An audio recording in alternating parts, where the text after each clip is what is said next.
They all raised their hands one after another. My sister-in-law, Belle, stood there like a judge, smiling as if this was just a fun little game. She asked the question like it was casual. Should Era be uninvited from family events? Hands went up. My mother-in-law, my father-in-law, cousins, spouses, every hand except one, Grandpa Joe's. I sat there frozen, my son Luca clinging to me. He looked around, confused. His little voice broke the silence. Mom, why are they doing this? I didn't answer. I just smiled through the sting in my eyes, stood up, and said, "Thank you for the meal." We walked out with our dignity. I didn't fight back, but the next week, they each received a letter from a law firm. Inside was something that shut them up completely. Sundays used to mean something different. Before my husband, Micah, died, they were full of laughter and noise, kids running barefoot through the yard, the smell of garlic bread in the oven, Grandpa Joe playing old country music on his portable speaker while Belle tried to make him turn it down. After Micah's accident, Sundays became the loudest silence I'd ever known. At first, everyone was kind. Dinners were brought to my doorstep. Belle came over with store-bought casseroles and hugs that smelled like her favorite lavender perfume. My in-laws, Carol and Robert, insisted I stay close to family. But as the months passed, the sympathy faded. The texts got shorter. Phone calls stopped. Invitations disappeared. I'd never argued with anyone. I never demanded anything. I didn't cause scenes. I simply stopped being useful. And that's when I realized I had been accepted not as family, but as Micah's wife. Without him, I was just a reminder of what they lost, or maybe what they didn't want to face. But Luca, he never stopped asking. He was only 7 when his dad died, and now at 10, he still carried Micah's smile, his dimples, and the same quiet way of observing people. "Mom," he asked once, "why doesn't Grandma ever call us anymore?" I told him, "Maybe they're just busy. Maybe they don't know how to talk about Daddy." He nodded, but I could see the sadness settle into his little chest. He missed them in a way I couldn't fix, and for him, I decided to try again. So, when Belle messaged me out of the blue one Thursday, "Family dinner Sunday would be nice to see you and Luca," I froze. I reread the text 5 times. It felt like bait, but Luca's face lit up when I told him, and that's all it took. We arrived 10 minutes early. Their house was pristine, not a toy out of place, like a magazine spread. Belle met us at the door, all smiles and hugs. "You look great," she said, brushing her cheek against mine. She smelled like lavender and control. Luca ran inside to play. I followed slower, taking it all in. Carol barely looked at me when I walked into the kitchen. She was slicing lemons for our iced tea, pretending she hadn't just paused a conversation the second I walked in. Robert gave me a nod from his seat in the den, eyes already back on the football game. No one said they were glad to see us. I offered to help with dinner prep, was handed the salad bowl, and then quickly left out of the kitchen talk. Belle and Carol kept laughing at things I wasn't included in. I smiled anyway. I had gotten good at that over the years, smiling in places I didn't belong. When dinner was served, I noticed Luca was already at the kids' table. Belle served him first, then the others. When it was my turn, I had to reach around the dishes to get a plate. Small things, but they added up. Conversation buzzed around me: work promotions, school updates, vacation plans. Not once did anyone ask how Luca was doing or me. It was as if we were guests at a party we hadn't been officially invited to. The only warm moment came from Grandpa Joe. He moved slowly now, using a cane, but his presence was as steady as ever. He sat down beside me and passed the bread. "I'm glad you came," he said quietly. "Luca needs to know he still belongs. And you do too, even if they don't know it yet." I swallowed the lump in my throat. He always had a way of saying exactly what I needed to hear, just when I needed to hear it. I looked over at Luca. He was laughing with his cousin Levi, his plate piled with food, eyes full of hope. He didn't see what I saw. He didn't feel the way the air shifted when I walked into a room. He was still a child, believing the best in people, and I didn't want to take that from him. So, I smiled. I stayed quiet, and I convinced myself I could get through just one dinner. But what happened next would tear through that silence and expose everything I had tried so hard to ignore. It happened after dessert. We were still at the long dining table, plates scattered with crumbs, glasses half full. The kids had run off to the basement, and for a moment, I thought maybe I'd made it. Maybe I had survived the evening. That's when Belle stood up. She tapped her glass with a spoon. Everyone turned to her as if on cue. I thought she was going to make an announcement. Maybe share some family news. I sat up straighter, forcing a smile. Then she said it. I think we need to talk about the tension in this family. She said it like she was doing everyone a favor. A performative sigh. A glance at her husband for support. She looked around the table with rehearsed concern. I know I'm not the only one who's felt this sense of awkwardness, and I think we need to be honest about where it's coming from. I didn't understand what she meant. At first, no one looked at me, but I felt it anyway. My chest tightened. I'm not trying to stir drama, she continued, but I think it's fair to say that things haven't felt the same since Era rejoined us. That was the first time she said my name. Like I was the elephant in the room. Like I wasn't sitting right there. I'm not saying you haven't been through a lot, she added, turning to me. We all grieved Micah. We all loved him. But we've also had to move forward. And I think some of us feel like we're constantly walking on eggshells. Some of us. I looked around. Carol wouldn't meet my eyes. Robert leaned back in his chair, arms folded. A few cousins were fidgeting, pretending to adjust silverware. Then Belle smiled. I'll never forget that smile. So, I thought we could just vote. No hard feelings. Just a show of hands. Should Era be uninvited from future family events for the sake of peace? For a second, I thought I'd misheard her. I felt like I had left my body. Then it happened. One hand went up Carol, then another Robert, then Levi's mom, then his dad, even people I hadn't spoken to all night, even the ones who never seemed to care either way. Every hand raised, except for Grandpa Joe. I couldn't breathe. I felt the blood rush from my face. My ears were ringing. Then I felt a tug on my sleeve. Luca. He had come back up from the basement, probably to ask for a second slice of cake. Instead, he'd walked into this. He looked around, confused. Then he looked at me. Mom, he said softly, why are they doing this? That broke me, not because I didn't have an answer, but because I did. I just couldn't say it in front of him. I forced a smile. My lips trembled. I reached out, took his hand, and stood up. Thank you for dinner, I said to the table. My voice was quiet but steady. We should be going. No one stopped me. Not one person said a word. As we walked out, Grandpa Joe rose from his seat and gently touched my shoulder. You don't deserve this, he whispered. I nodded once and kept walking. I held Luca's hand tightly the entire way to the car. He didn't ask anything else. He just rested his head on my arm as I buckled him in. I drove home in silence.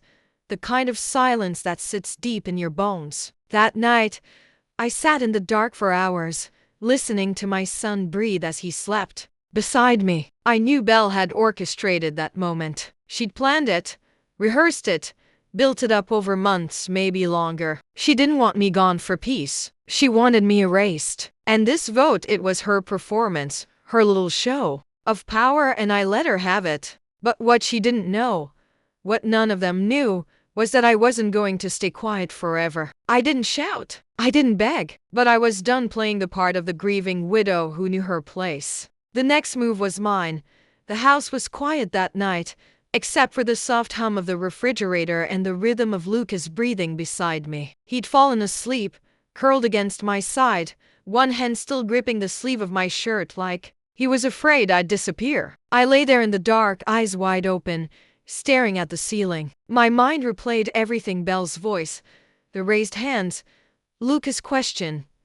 Why are they doing this? For years, I'd swallowed my pride. For the sake of peace, I'd let them slowly push me aside, convince myself that silence was the noble thing, that being quiet was better than being the problem. But that vote wasn't just cruel. It was strategic. It was meant to humiliate me in front of everyone. It was meant to show Luca that his mother didn't belong in the family she once helped hold together, and that I couldn't allow. I slipped out of bed, careful not to wake him. I made tea but didn't drink it. Instead, I opened my laptop and pulled up a folder I hadn't touched in years, old text messages, voice memos, photos. I scrolled through conversations I'd saved out of habit. Messages from Belle that had once felt passive-aggressive but now felt intentional. One caught my eye. "You don't have to come to Luca's recital. It might be awkward for everyone." Another. "Carol says it's probably better if you just drop him off at the party. It'll be easier for the other kids." I hadn't realized how long the distancing had been happening until I saw it laid out like this, message after message, erasing me one polite suggestion at a time. I opened my notes app and started writing. I listed everything. The way they excluded me from family decisions, the whispered comments about my parenting, the vote. I remembered how Belle used to say things like, "We all feel a little uncomfortable around you. You can be so sensitive." It hit me. This wasn't just personal. It was a pattern, one that could legally be challenged. By morning, I'd found a law firm online that specialized in family harassment and reputation damage. I submitted a request for a consultation. Within 24 hours, I was speaking to a woman named Danica Rhodeses, a sharp, calm attorney who didn't blink twice when I told her what happened. "I don't think they expect you to push back," she said. "They don't," I replied. "But I'm not doing this for me. I'm doing it for my son." Danica reviewed the messages. She listened to the audio I didn't even realize we had, recorded by Luca's smartwatch, which I'd forgotten could store voice logs. It had captured almost everything from that night: Belle's voice proposing the vote, the awkward silence, the moment my name was said, and the exact words she used. "She's too weak to fight back anyway." Danica leaned back in her chair. "We'll draft a cease and desist letter, but we're going to attach documentation. We'll make it clear this isn't just about hurt feelings. It's about calculated harm, exclusion of a child, and emotional manipulation of a minor." I exhaled. For the first time in years, I didn't feel powerless. We also discussed next steps, what it would look like to formally restrict access to Luca from family members who created an unsafe emotional environment. It wasn't a custody battle. It was a warning. Danica's team sent the letter 2 days later. Each family member received their own sealed copy. It wasn't loud. It wasn't messy, but it hit like a thunderclap.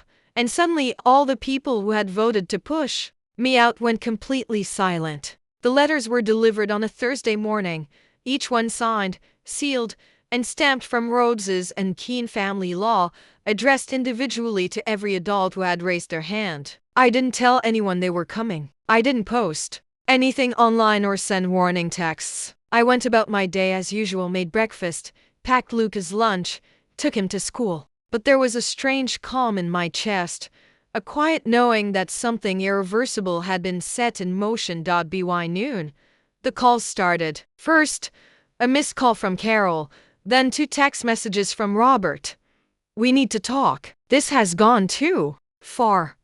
I didn't reply. At 1:23 p.m., Belle texted me. "Seriously, a lawyer? What is wrong with you?" Then, 10 minutes later, "You're really going to tear this family apart over a stupid dinner?" Still, I said nothing, because it wasn't just a dinner, and she knew it. Inside the letter, Danica's language had been clear, confident, and legally sound. It outlined a pattern of targeted exclusion, emotional manipulation, and deliberate humiliation in front of a child. It referenced specific text messages, timestamps, and direct quotes from the smartwatch recording. The moment Belle said, "She's too weak to fight back," was printed in bold. It also included a warning: if any further attempts were made to isolate Era or create a hostile emotional environment for Luca, the next steps would include a formal complaint with Child Protective Services and a legal motion to limit unsupervised access to him.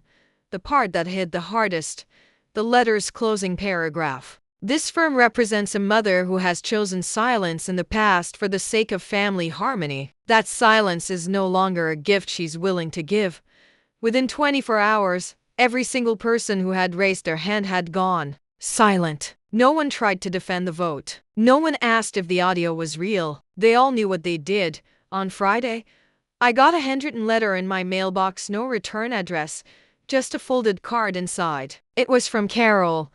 "I'm sorry for What happened? We didn't think you'd take it this far. Maybe we were wrong about you. I read it once and placed it in the drawer next to my wedding ring. Not long after, Grandpa Joe called. Your lawyer gave them all heart attacks, he said, laughing softly. Belle's been quiet as a mouse. She deserves worse. I said, she does. He agreed. But I'm proud of you anyway. That weekend, Luca asked if we were going back to their house again. I looked at him. This brave, sensitive boy who had seen more cruelty in one night than most adults do in years. No, sweetheart, I said. Not for a while. He nodded, then smiled. That's okay. Can we go to the beach instead? Yes, I said. The beach sounds perfect. It's been 3 months since the letter went out. No one's tried to organize another vote. No one's invited us back. And no one's apologized, at least not in person. The silence hasn't just continued. It's grown louder. And yet, for the first time in years, I feel free. I don't wake up dreading texts or wondering what I did wrong. I don't mentally prepare for another cold shoulder or backhanded comment disguised as just being honest. I don't have to walk into a room and shrink anymore. Most importantly, Luca is okay, better than okay. He doesn't ask about the cousins anymore. He stopped checking the mailbox for birthday cards that never came. We've built new traditions. Now, one's not based on keeping peace with people who tried to erase us, but on creating joy with those who genuinely care. Every Sunday morning, we get donuts and walk the lake trail behind our apartment. Luca brings his sketchbook. I bring coffee. We sit on the bench where Micah used to take him as a toddler, and we talk about school, cartoons, space, whatever he wants. There's no tension, no pretending, just peace. I've also started going to therapy. That was new for me. I used to think therapy was for people who couldn't hold themselves together. Now I know it's for people who are holding themselves together but don't want to bleed in silence. My therapist helped me name what happened that night, not just exclusion, but emotional abuse, manipulation, and the kind of bullying adults disguised with smiles and dinner parties. She helped me understand that I wasn't crazy or overreacting, that the vote wasn't a sudden betrayal. It was the final act in a long pattern of disrespect. That clarity healed something I didn't even know was broken. And yet, I don't feel angry anymore. I don't wake up wishing I could make them feel what they made me feel. That's the part no one talks about, how healing makes revenge irrelevant. I didn't want to ruin their lives. I wanted my son to have a mother who could show him what strength really looks like. Strength isn't screaming at a table full of people who've already made up their minds. Strength is knowing you can leave the room and still command respect when the door shuts behind you. Some people might say I overreacted, that it was just a vote. But if you've ever sat quietly in a room full of people who pretend you don't belong, you know how loud that silence can be. I didn't take legal action to be dramatic. I did it to set a boundary that words couldn't. The truth is, I gave them years of kindness, of understanding. I gave them every opportunity to treat me like a human being, like the mother of their grandson. They responded with cruelty disguised as civility. They counted on me staying silent because they mistook silence for weakness. They were wrong. I've learned something else too.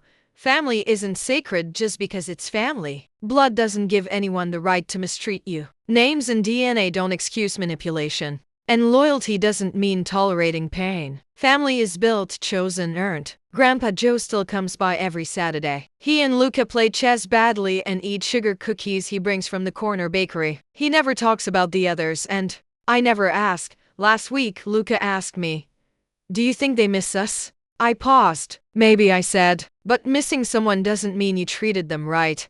He nodded and went back to coloring. He's growing up with more wisdom than most adults I know. I used to think my story was about being shut out, but it's not. It's about walking away and realizing I didn't lose a family, I escaped one. And now we're building something better, not louder, not bigger, but kinder, safer, and completely ours. If this story resonated with you, if you've ever been the quiet one in the room, the one underestimated, the one who chose peace over revenge, then I hope this gave you a little strength. Sometimes walking away isn't weakness. It's the loudest kind of power there is. If you connected with this journey, please like the video, share it with someone who needs to hear it, and comment below. Have you ever had to walk away from a family to protect your peace? And if you want more true stories like this, stories about strength, healing, and finding your voice, make sure to subscribe to the channel. Your support helps us keep telling stories that matter. Thank you for being here. We don't need a room full of people to belong. We just need one space where we're heard.